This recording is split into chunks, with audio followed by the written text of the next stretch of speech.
The Galactic Union had always been a fragile construct, a patchwork of treaties held together by convenience rather than trust. Its members, hundreds of species spread across the stars, shared little in common beyond their reluctance to engage in open war. Humanity, the newest addition, had spent decades trying to stabilize the Union, offering technological advancements, logistical expertise, and strategic diplomacy. Yet, despite their efforts, they were treated as outsiders, their influence deliberately minimized. On Zelvar Prime, the negotiations were supposed to mark a new era of unity. The Grand Hall, filled with representatives of the most powerful empires, hummed with hushed conversations. Humanity's delegation sat in silence, observing as the discussions fell into the same patterns as before: posturing, empty promises, and veiled threats. Chancellor Vorten of the Zalari Empire, the self-proclaimed leader of the Union, leaned back in his chair, his mandibles clicking in amusement. "Humans always talk of fairness and balance," he said, his voice dripping with condescension. "Yet you fail to understand how the galaxy truly works. Strength determines order. The weak adapt or perish." Ambassador Elias Carter kept his expression neutral. He had heard these words too many times. The Zalari saw themselves as the galaxy's rightful rulers. The Vorkan warlords, seated nearby, smirked, their hulking forms radiating barely restrained aggression. Other species hesitated, caught between their own interests and the dominance of the larger factions. Carter placed a small datapad on the table and spoke evenly. "Humanity has proposed a system that ensures stability for all. Trade protections, neutral arbitration for disputes, military de-escalation agreements. These terms benefit every species." Laughter rippled through the hall. Vorten waved a dismissive hand. "An idealist's dream. The Union does not need your naive philosophy. Your fleets, your resources, they serve a purpose. But your demands for fairness are nothing more than a nuisance." Carter exhaled slowly. It was always the same. Every diplomatic effort, every solution humanity proposed, was ignored or twisted. The Union wanted their ships patrolling trade routes, their engineers fixing supply chains, their soldiers keeping the peace. But their voice, their vision for a just order, that was never considered. He glanced at his delegation. They gave him the slightest nod. The decision had already been made. Humanity had spent years hoping the galaxy would listen. It never would. Carter stood. The sudden movement made several representatives shift in their seats. He reached for the datapad, tapped a command, and the holographic treaty proposal vanished. "You believe our patience is weakness," he said, his voice calm but firm. "You believe our desire for peace is submission. You will soon learn how wrong you are." Without another word, he turned and walked away. The human delegation followed, leaving behind a stunned silence. Vorten let out a sharp laugh. "Let them leave. What will they do? Abandon the Union? They need us more than we need them." But for the first time, uncertainty flickered in his eyes. Humanity's departure from the negotiations was not an impulsive act of frustration, it was a calculated decision, years in the making. They had given the Union every chance to prove itself as something more than a feudal battleground for the powerful. But time and time again, they had been reminded of an undeniable truth: the galaxy did not respect diplomacy. It respected dominance. For decades, humanity had been the backbone of the Union's stability. Their fleets patrolled the most volatile sectors, keeping piracy at bay. Their logistical networks ensured food, medicine, and raw materials flowed efficiently between member worlds. Their diplomats worked tirelessly to mediate conflicts that would have otherwise spiraled into open war. Yet, for all their contributions, they were never seen as equals. They were tolerated, used, and discarded when inconvenient. The exploitation had been subtle at first. Promises of shared technology that never materialized. Vague assurances of military support when human colonies were attacked, only for those pleased to be ignored. But the real betrayal had come when classified intelligence revealed the Union's true intentions. The Zalari and their allies had orchestrated a plan to systematically weaken humanity's position, stripping their fleets of key territories, stalling their economic growth, and ensuring they would never hold true power. The breaking point was the proposal to restructure the human military presence. Under the guise of demilitarization, the Union intended to redistribute humanity's fleets across the territories of its strongest members. Officially, it was to promote peace. In reality, it was designed to leave Earth vulnerable, ensuring they remained dependent on the Union for protection that would never come. The response was swift and unanimous. Humanity would no longer play the role of the galaxy's caretaker. They had upheld the fragile balance for decades, believing in the possibility of cooperation. Now, they understood the galaxy only responded to force. As the delegation exited the negotiation hall, a single transmission was prepared and sent across every major Union channel. It was short, direct, and absolute. You wanted a galaxy without us. Now you have one. Let's see how long it lasts. The Union's leadership scoffed at the message.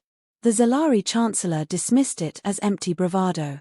The warlords saw it as a bluff. Even those species that had quietly supported humanity in secret assumed they would eventually come crawling back, realizing they could not stand alone. They were all wrong.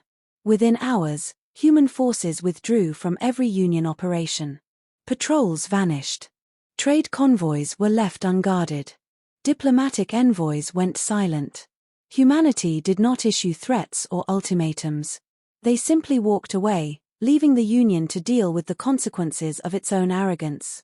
No species truly understood what that meant. Not yet.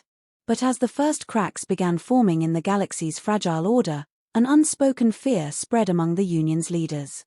For the first time, they began to wonder. What happens when humanity stops holding the line? The cracks in the Union's stability appeared faster than anyone had predicted. Within days of humanity's departure, the carefully maintained balance that had kept the galaxy from chaos began to collapse. Trade routes, once secured by human patrols, became hunting grounds for pirates and warlords. Supply lines faltered, causing shortages of food, medicine, and fuel across countless worlds.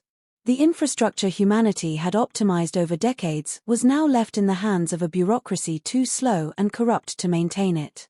The first real disaster came in the Mid-Rim territories, where the Vorkan warlords, no longer restrained by human diplomacy, launched full-scale invasions against weaker neighbors. The Union scrambled to respond, but without humanity's coordination, their forces moved sluggishly, reacting too late to prevent the devastation. Entire colonies fell overnight. Refugee fleets, once guaranteed safe passage by human escort ships, were now easy prey. The Zalari tried to downplay the situation, insisting the Union was more than capable of handling its own affairs. But behind closed doors, the reality was clear: they had underestimated just how much of the Union's functionality depended on humanity. It wasn't just military strength, it was logistics, crisis management, and the ability to bring order where others only brought conflict. In the core worlds, economic collapse loomed. Humanity had been responsible for maintaining key supply chains, their efficiency unmatched by any other species.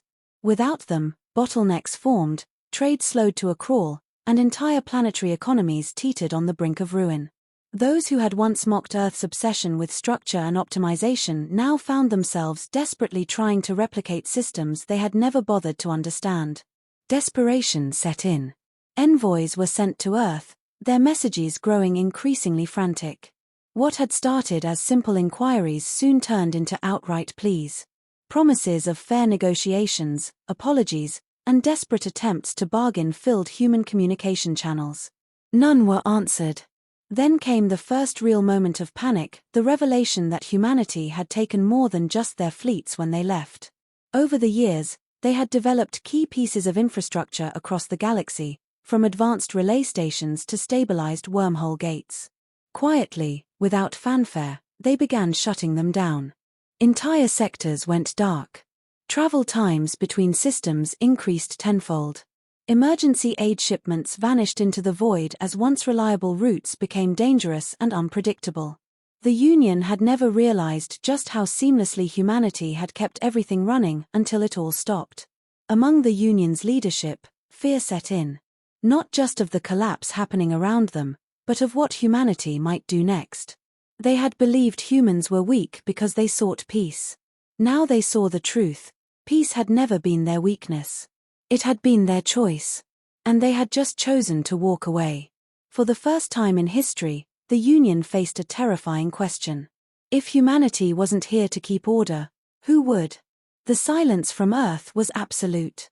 Every attempt at communication was met with nothing. No threats, no demands, just the void. The Union had spent decades dismissing humanity as an overly idealistic race that talked too much and fought too little. Now, for the first time, they were realizing what true silence meant. The desperate appeals turned into outright panic. High-ranking Union officials convened in secret, debating their options.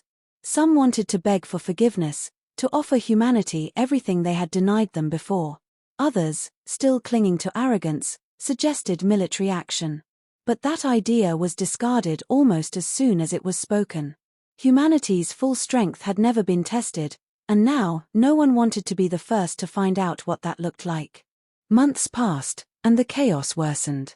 Borders shifted, minor factions rose and fell, and planets that had once thrived under humanity's guidance were reduced to struggling remnants of their former selves. The lesson was clear: humanity had been the keystone holding the Union together, and without them, everything was crumbling. Then, without warning, a single human fleet arrived at the Zalari homeworld. Not a diplomatic envoy. Not peacekeepers. Warships. Dozens of them, their sleek black hulls cutting through space like blades. No weapons were fired. No threats were spoken. They simply arrived, positioning themselves in high orbit, watching. Panic spread through the Zalari leadership. There was no doubt in anyone's mind this was a message. The Union had taken humanity's presence for granted, had dismissed their calls for fairness, had mocked their warnings. Now, they weren't here to negotiate. They were here to dictate. A transmission cut through every frequency, a calm voice carrying across the stars. Negotiations are over. Now, you listen. There were no more deals, no more compromises. Humanity laid down their terms with the cold efficiency the Union had once refused to acknowledge. Full sovereignty. Complete control over their own affairs. No more interference, no more exploitation. Any attempt to undermine them would be met with force. Not threats, promises. The Union had no choice but to accept. The proud empires that had once dismissed humanity now groveled, desperate to regain their favor. But things would never be the same. Humanity no longer saw them as equals. They saw them as children who had been given a chance to build something greater and had squandered it. The final message from Earth was brief, but it echoed across every system, a reminder of the lesson the galaxy would never forget. You thought our strength was in our words. You mistook our patience for weakness. Now, you understand, peace was always our gift to give. And our power to take away.